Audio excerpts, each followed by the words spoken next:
wave god in this motherfucker. Hey, shout my nigga Demi Tito. Got song pop like I'm Iggy. All they talking about is last night like I'm Demi. Say you got The godfather of the Irish Trail show out my boy Demi TV. Damn ski pole for Michael Jackson.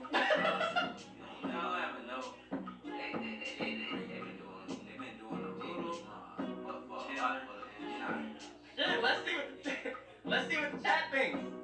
Let's see. Cause that nigga Demi was like, I'm king. Well, what's up, Dean family? Dean is here. Today we're doing a reaction video to some facts about flaming hot facts about some flaming hot spices and some foods. And we're gonna see what they talking about. Check it out. See what kind of facts they got for us today. You feel me? And no further ado, let's get into this reaction. It's not so bad. It's more tingly than hot. Yeah. Enjoy your meal, guys. Whether it's the jalapenos in your favorite Tex-Mex dishes or piquant traditional curry at their favorite Indian restaurants, foodies have increasingly come to love spicy meals. If your eyes aren't watering, are you really eating? But many of the commonly held beliefs about spicy foods are either partially or entirely inaccurate. So today, we're going to take a look at some surprising facts about spicy foods. Before we get started, be sure to subscribe to the Weird History Food channel. And after that, please leave a comment and let us know what other popular food styles you would like to hear about. Okay, time to turn up the heat. So, first things first, there are 5 basic types of taste: sweet, salty, sour, bitter, and umami. Spicy isn't one of them, because spicy technically isn't a taste. So what is spicy? Well, according to the National Library of Medicine, the so-called flavor we refer to as spice is actually just a pain signal sent by the nerves that transmit touch and temperature sensations. So basically, spice is basically like hot, it's burning, like ouch, ouch. Just like the sensation of your mouth being injured. And in foods seasoned with chili, that injury comes from a substance called capsaicin, which causes the dual sensations of pain and heat. When adventurous eaters experience a numb tongue after eating particularly spicy food, it's the body's way of warning them of possible harm. But despite the biological reaction to capsaicin, the only real threat chilies provide is an excessively fiery mouth and throat, heartburn, upset stomach, or an intense experience in the bathroom. So hot stuff is bad for your heart. Oh wow, sirs. If you are a fan of spicy foods, or one of those YouTube shows where famous people struggle to eat hot wings, my life's on fire right now, then you've heard of the Scoville scale. The scale, which measures how hot a food is, was developed by Wilbur Scoville in 1912. And while you might assume he was a chef or some kind of food doctor, in actuality, he was a pharmacist at Park Davis Pharmaceutical Company in Michigan. His job was to find the perfect amount of heat for their pain-killing cream, Heat Liniment. To relieve the pain of muscular rheumatism, lumbago, or backache, get Heat Liniment. But since capsaicin was the main active ingredient, it was important for the company to know how much of the chemical various peppers held. That way, lab personnel could precisely measure the amount necessary for the perfect pain-relieving product. Forced to rely on taste to determine the heat scale of each variety of pepper, researchers needed a scientifically accurate measurement, or at least something close to one. Scoville decided the best method was to dry the peppers, dissolve a predetermined amount in sugar water, then let a panel of 5 judges take the heat. The amount of sugar needed to conceal the heat produced by each pepper determined its rating on the scale. Of course, technology has improved a tiny bit since 1912, and testing methods for the Scoville scale have evolved.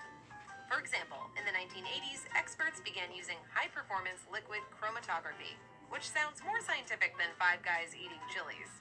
But while the method is highly accurate, it's also expensive and can't take into consideration other factors, such as pepper ripeness or where they were grown. Additionally, each type of pepper is a whole species group, causing further variety in heat and flavor. To make up for these variables, Scoville scale rankings are considered a range instead of a specifically identifiable number. So when the Carolina Reaper's rating of between 1 and 2 million Scoville heat units can't guarantee you a specific number, it does guarantee you that you will see dead kings if you eat one. That's funny. Tex-Mex Tex-Mex sounds like the name of a G.I. Joe character, but it's actually a fusion of Mexican and American cuisine dating at least as far back as the mid-19th century. Tex-Mex is thought to have evolved from food in San Antonio, Texas, where families would gather in the city square to share home-cooked meals. Some women would also set up booths along San Antonio streets to sell their family's favorite dishes.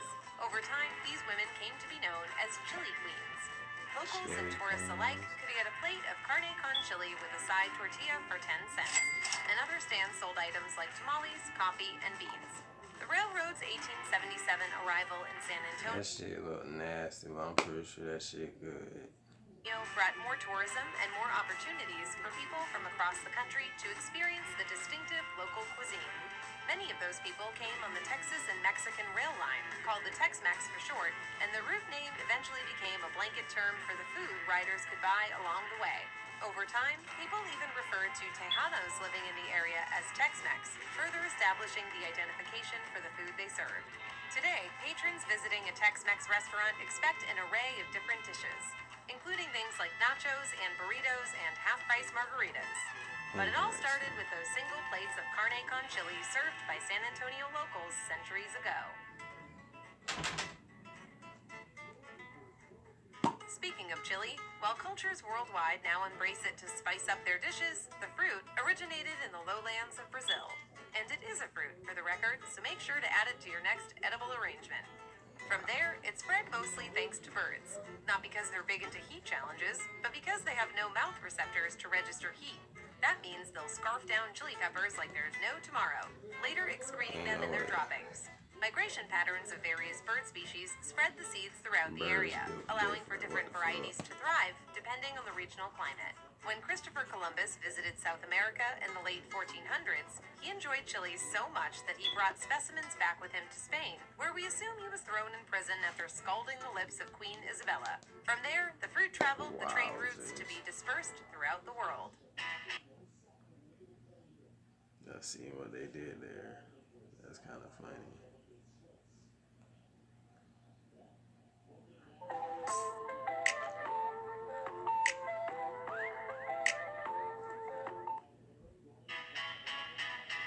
Sriracha.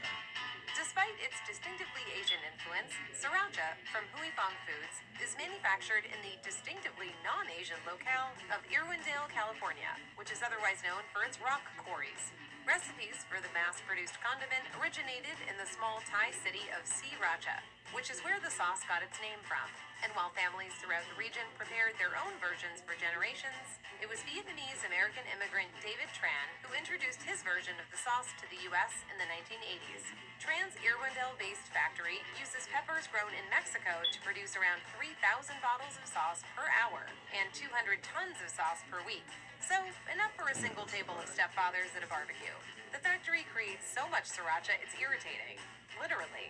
It is irritating my family and my household. In 2014, area residents deemed the facility a public nuisance. According to their claims, the air was contaminated with so much chili that locals were developing nosebleeds and breathing problems. Damn, Still, it's not just the aromas wafting from the factory that has caused stores to keep sriracha off their shelves. Like Over the years, Huifong Foods has experienced 2 sriracha shortages caused by excessively warm and dry growing seasons in Mexico. And in April 2023, the Los Angeles Times reported that the year might see another decline in sriracha availability. So that's probably good news for the rock warriors of Irwindale. In the Western world, curry is synonymous with Indian cuisine, but the flavorful spice actually comes to us from the same people that gave the world Paddington Bear and colonialism, the British. As settlers made their way from the UK to India to settle under the British Empire, they grew to love local dishes like Rogan Josh, do piazza, and korma. Brits combined the numerous flavor profiles to create one single spice, curry powder. The mix usually contains things like coriander, cumin, cardamom, cinnamon, and some other things that don't start with the letter C, like fennel, mace, turmeric, ginger, and garlic. These spices have been a part of local cuisine in the area for somewhere in the neighborhood of 4,000 years, which makes them roughly as old as the concept of writing. These Indian-based and British-altered recipes eventually made their way back to the UK, and cookbooks adopted the spice. Yeah, so it's not really British. They colonized. When you hear the word Chipotle, you might think of that place that serves giant leaky burritos. Or you might even think of the pepper. own name as a pepper variety, Chipotle peppers are a man-made invention. They're created from a process of smoking and drying jalapeno peppers. We feel so deceived. The jalapeno can either be smoked whole or sliced in half and de-seeded, although whole peppers carry a spicier punch. Afterward, the jalapenos go into a smoker filled with wood chips and set at low heat for 48 hours. The drier the peppers become, the more flavor they retain. From there, they can be rehydrated and chopped or ground into a powder to flavor foods, or to blow into your opponent's eyes during a wrestling match. To the face! Over the past decade, former Frito-Lay employee Richard Montanez has inspired crowds with his motivational story of how he went from being the company's janitor to the vice president after creating the Flaming Hot Cheeto. According to Montanez, he outmaneuvered corporate opposition and ambitiously presented his life-changing idea of Cheetos that make your mouth hurt to Frito-Lay's CEO Roger Enrico. Thanks to his tenacity and determination, he persuaded the company to produce the flavor variety, allowing him to climb the corporate ladder as the world enjoyed his flaming hot creation. His story was even made into a movie, the 2023 film Flamin' Hot. Wow. Burns good or burns bad? It burned good. But according to investigations by multiple credible news outlets and interviews provided by other Frito-Lay employees, it's not true. Frito-Lay executives, along with others who worked for the company at the time Flaming Hot Cheetos were being created, say the mixture was actually first made by the spice company McCormick, who pitched it to Frito-Lay in 1989. The team that developed the product was then managed by a woman named Lynn Greenfeld. While some executives did recall Montanez pitching a similar product, they said he did it in 1992, long after Flamin' Hot had been developed and its name trademarked. Hailing from Japan, wasabi peas are dried peas coated in layers of real or imitation wasabi, hence the name. They're basically just legumes with few added ingredients, so some nutritionists and spicy food lovers consider them a healthy alternative to junk foods. However, the sinus-clearing snack does have a few drawbacks. For example, 1 ounce usually contains around 130 calories, making it easy to accidentally ingest enough to be considered a meal for those who can handle the heat.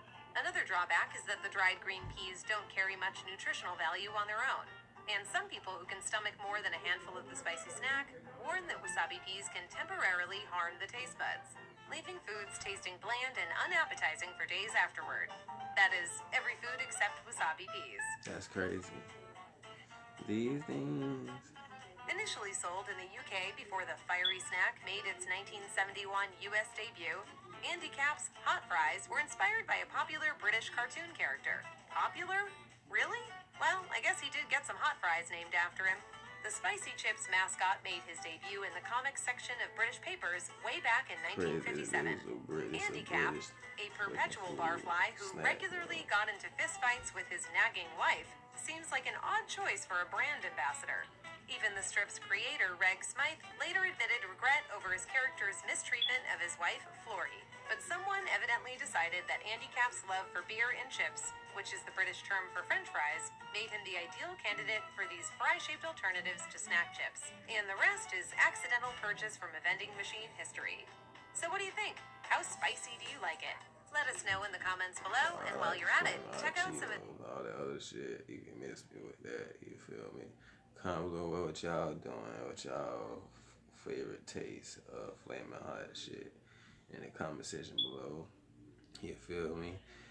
And hope you guys like this and enjoy it. See you guys next time. Love you guys. I'm out. And subscribe to the channel. Road to 100K million in the building. Click the subscribe button. And I'm out. Then you feel me? Subscribe. Check out the merch in the description box below. I'm out there, bitch. Like a newborn.